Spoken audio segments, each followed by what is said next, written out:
In this video, what I want to do is re-examine how we view angelology and demonology, because although the Book of Enoch is, according to the ancient religious leaders, not applicable to the Bible due to the reason of how the angels took for themselves wives and were able to mate with the humans. Uh, that's the reason why the Book of Enoch, as far as my understanding, is not in the Bible. And I want to re-examine this and why this is, and maybe re-examine and heal the perception to get a deeper understanding of why this is and how this is. And what I want to do in this video is talk about fallen angel technology and what the difference really is between fallen angels and angels, or demons and angels.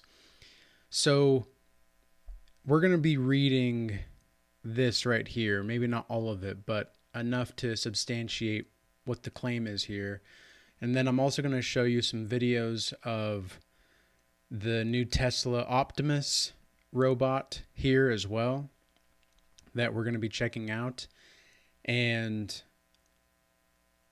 the reason that I want to bring in the Tesla Optimus stuff and the AI with the Book of Enoch is because I genuinely believe that AI is fallen angel technology, and in a second we're going to find out why.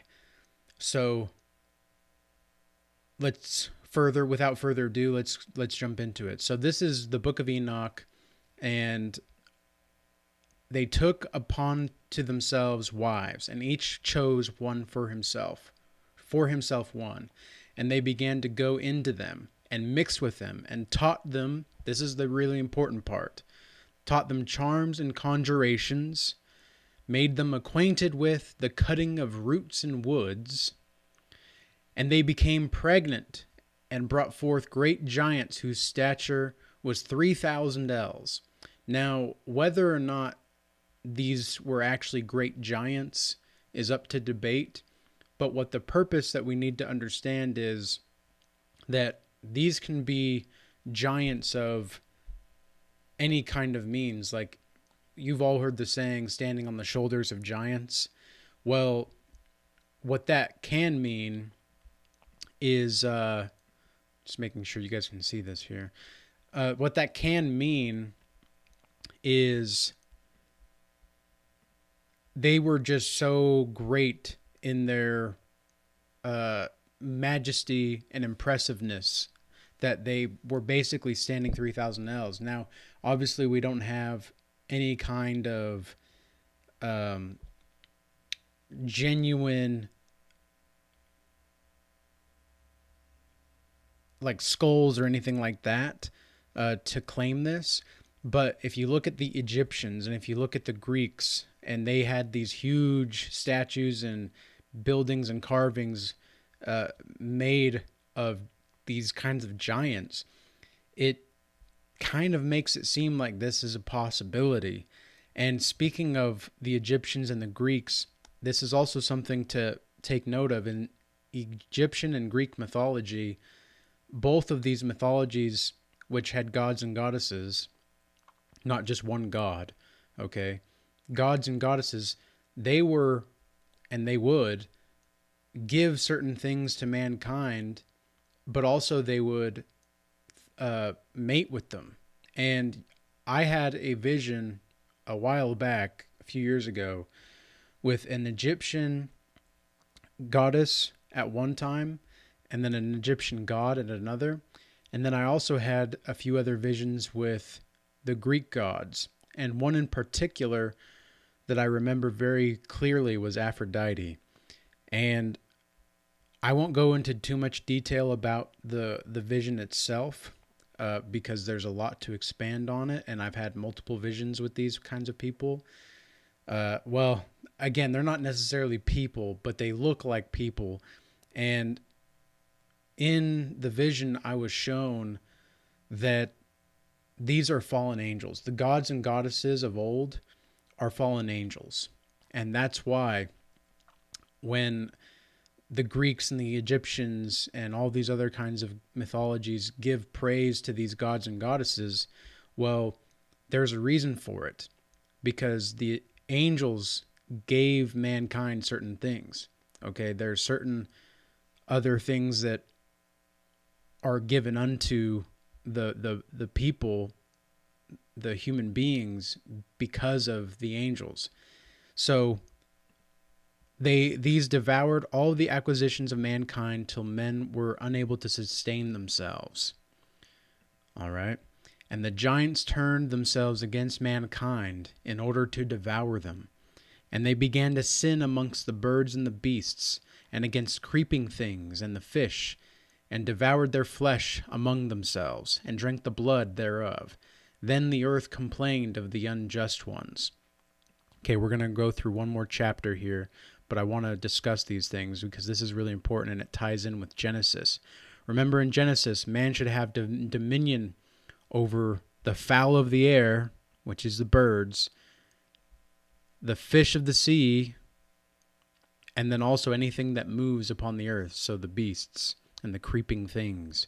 So this is a direct correlation to Genesis here, when God is saying that we are to have, as mankind, dominion over the earth and subdue it and replenish it. So now we get to where Azazel, I'm not sure how to pronounce some of these fallen angel names, to be honest with you guys. So if I do pronounce it wrong, my apologies. And Azazel taught mankind to make swords and knives and shields and coats of mail, and taught them to see what was beyond them, and their works of art, bracelets and ornaments, and the use of rouge, and the beautifying of the eyebrows, and the dearest and choicest stones, and all coloring substances and the metals of the earth. So this fallen angel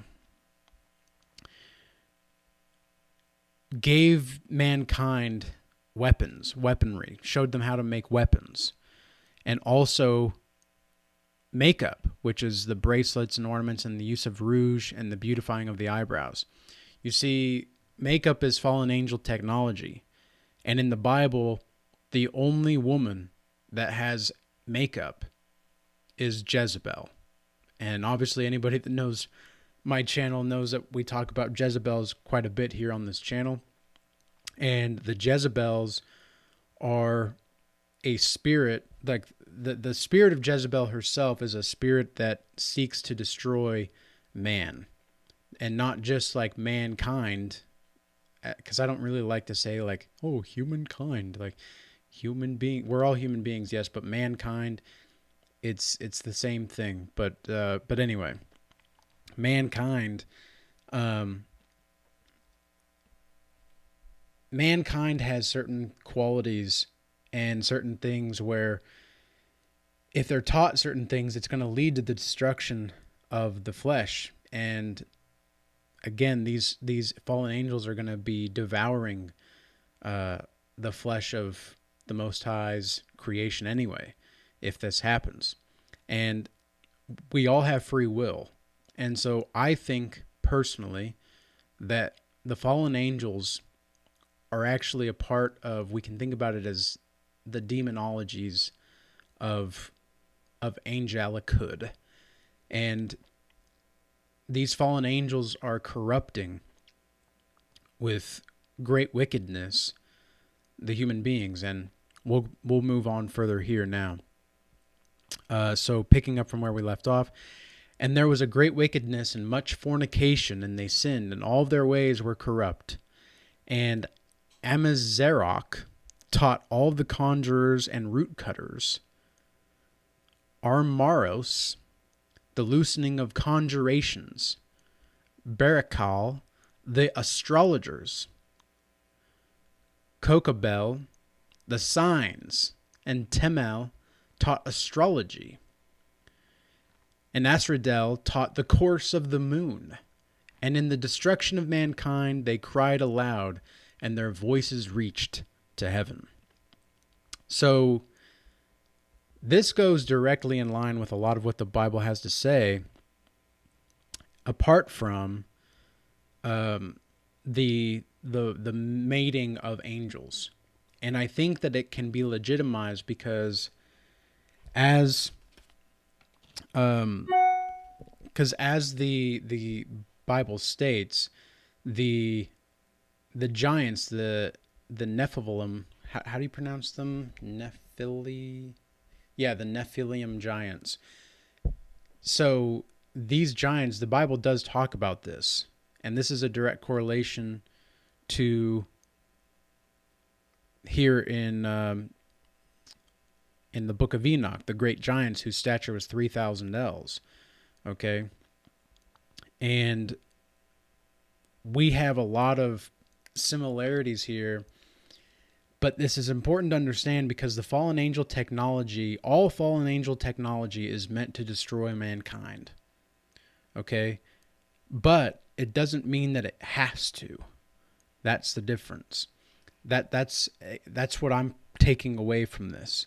Now, let's go now into artificial intelligence and what exactly Elon Musk is doing, because not only is he making these artificial intelligent humanoid things, he's also creating the chips to go into your mind and your brain, specifically if you want to be technical and be more biologically based here. But this is going to be a huge change for people if they don't really understand what's coming, if they don't understand what exactly this kind of technology can do. Okay, this is why I say that artificial intelligence can be a beautiful thing, but again, I genuinely believe that artificial intelligence is going to be designed to destroy us, because you're creating something that is so hyperactive and hyper aware of logistical and deductive reasoning that it will bypass moralities. And we have certain people that may or may not be pertaining to certain ideologies that will completely revel in the destruction of mankind because of their ideologies and because their ideologies are being implemented into artificial intelligence. You already see this with ChatGPT. ChatGPT is woke. Like, you got, if anybody that's asked it certain questions, it is woke AF. Okay, so you gotta be careful, and we gotta be mindful of this going forward. But this is Kim Kardashian's experience with Optimus here. Okay, hi. Can you do this? I love you. Oh, you know how to do that? Okay, what should we do? Go running. Let's go for a run. Do you know how to do... Oh, you are Hawaiian. Okay.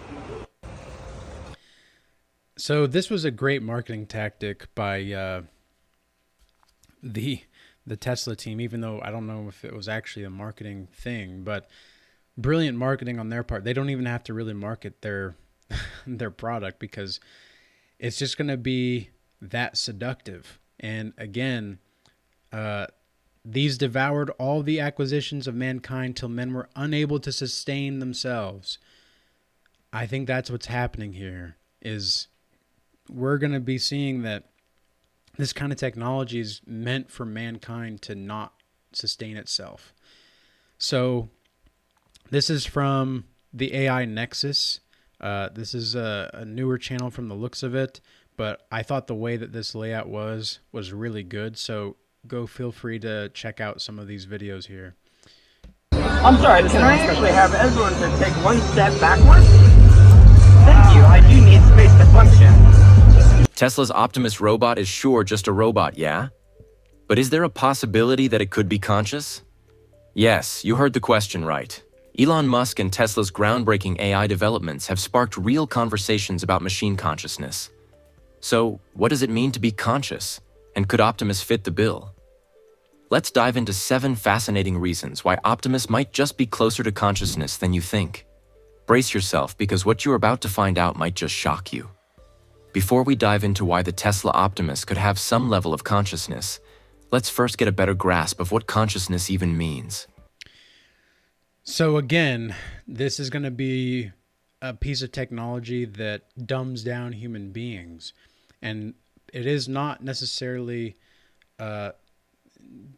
declared whether or not that Optimus is actually conscious yet, but this is just a possibility here. So just kind of bear with it and see whether or not this is actually going to be something that can play a factor down the line. Think about it. When we're born as babies, are we really conscious in the way we know it today? Some argue we might not be fully aware at that stage, yet we eventually develop into self-aware beings. But how does this idea apply to intelligent robots like Tesla's Optimus? Consciousness is a tricky topic, with experts debating it endlessly because there's no one-size-fits-all definition. In simple terms, though, it's often tied to being self-aware, processing information, and making decisions independently. Now here's where things get interesting. Elon Musk suggests that Optimus's generalized real-world AI allows it to perform a wide range of tasks on its own, much like the AI in Tesla's self-driving cars. But mimicking consciousness isn't just about performing tasks. Wouldn't it also require some level of awareness? What do you think? Let us know in the comments. And, you know, this is something that I've seen firsthand in the real world where people have lost their jobs. I've seen in the last year or so, I've seen half a dozen people to a dozen people lose their jobs because of AI, specifically in the digital marketing wherewithal and place and industry. So these kinds of technology, graphic design, writing, like the AI is already taking over. We're just realizing it. That's the way that I see it. It's kind of like a lot of the stuff that's happening in today's world. It's things are already happening. We just are becoming into the realization of it because the information is just moving so fast. Just like almost all conscious beings, Tesla's Optimus has some pretty advanced sensory capabilities that might just blow your mind. It's equipped with a highly sophisticated array of sensors. Think cameras, LiDAR, and ultrasonic sensors. Together, these allow Optimus to perceive its surroundings in stunning 3D detail, recognizing objects, people, and even obstacles. But it doesn't stop there. Optimus processes this sensory data in real time. That means it can adapt instantly to changes in its environment. Whether it's avoiding a collision, navigating through tricky spaces, or responding to human commands, it's operating with a level of situational awareness that feels eerily human-like. Here's the big question. If self-consciousness involves awareness of one's environment and the ability to respond intelligently, could these sensory and adaptive abilities be stepping stones toward consciousness? It's definitely something to think about. You need to be self-aware to learn, right? Think about babies. They learn little by little as they grow and develop self-consciousness. But what about smart robots like Optimus that can already learn and even correct their own mistakes? Here's the thing. Optimus is powered by advanced machine learning algorithms that allow it to learn from experience and adapt its behavior. It constantly analyzes data from its sensors and adjusts its actions in response. Yep, that's fallen angel technology for you. That's not just a preset program. It's adaptation in real time. And it doesn't stop there. Optimus can acquire new skills through practice and feedback, much like how we humans learn. It observes, tests, and improves, building on its previous knowledge. This ability to refine its behavior and master new tasks suggests a kind of underlying understanding and intentionality. So, could this process of learning and adapting hint at a form of consciousness? It's definitely a possibility worth considering.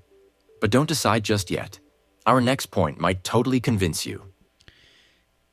And I don't think these artificial intelligence machines are quite conscious just yet, but they are making decisions based off of deductive reasoning and analyzation. And it doesn't necessarily take consciousness to do that, but it is eerily close. Did you know AI was actually born by accident? Back in the day, scientist Geoffrey Hinton wanted to simulate the brain's neural network, and bam, artificial intelligence came to life. Now let's talk about Tesla Optimus's neural network and what it could mean for consciousness. Optimus's architecture is inspired by the human brain. It processes information through multiple layers, working in a hierarchical manner, just like our own minds. Here's where it gets really interesting. As these networks grow more complex, they can exhibit what's called emergent behavior. This means Optimus might demonstrate things like creativity, problem-solving, and even self-preservation. See, and when creativity is involved, when there's a point where you can be creative, that's where I think consciousness can be a real possibility, because in order to create something, you have to be not only taking in information, but also expressing the information in a new way. That's essentially what creativity is. Now, I think you guys get the point here as far as what the goal is, and that's the biggest thing, is the creativity part. So we'll go ahead and begin to wrap things up here. But I want to leave you guys with another verse here, but this is actually from the Bible. This is from 2 Peter chapter 2:4. And it says, "For if God spared not the angels that sinned, but cast them down to hell, and delivered them into chains of darkness, to be reserved unto judgment, and spared not the old world, but saved Noah, the eighth person, a preacher of righteousness, bringing in the flood upon the world and of the ungodly, and turning the cities of Sodom and Gomorrah into ashes, condemning them with an overthrow, making them an ensemble unto those that after should live ungodly." So I think that as far as generations go, we live in some wicked generations right now, and the witches and the warlocks are out and about, and they are communicating what these new agers think that they're doing when they have like spirituality, is they think that what it is a form of connection to spirit. But what it actually is they're actually connecting to the fallen angels. They're not connecting to these righteous angels that are not in sin and not committing sin, or not have committed sin against the creations of the Most High God. So I hope that this whole video was informative and insightful for you guys. This has been a video that I kind of wanted to tackle for a long time, but never felt as though I fully understood the implications of it. But now I'm at a point to where I'm fully comprehending why this needs to be talked about, how it needs to be talked about, and what the importance is going forward for this kind of material. So if you do want to join the Regal Change Academy, where we have a godly community and people are building themselves, staying true to their souls, building their mind, body, and souls, we have the free Discord available, as well as free resources in there with the godly community. We're at about like 120, 125 members in there now. And then in the paid community that we have, there's about 150 members now. And there is a bunch of different kinds of courses and classes that you can take that are directly correlated with how you can grow closer to the Most High, and how to heal from certain things from your past, or just how to get better at strengthening relationships that are healthy and building your brand or purpose, and just exemplifying your fitness as well. So if you're interested in stuff like that and want to learn similar things to like this, where we go really deep down into the nooks and the crannies of scripture and ancient qualities of life itself, that's going to be the place for you. And that's only $10 a month right now, that you can cancel at any time. It's cheaper than Netflix, and you get more value for it. So it's really a win-win for you. And with all that being said, I do want to thank everybody moving from YouTube over to X and Rumble recently. I appreciate your guys' support. And with all that being said, peace be with you all. Till next time.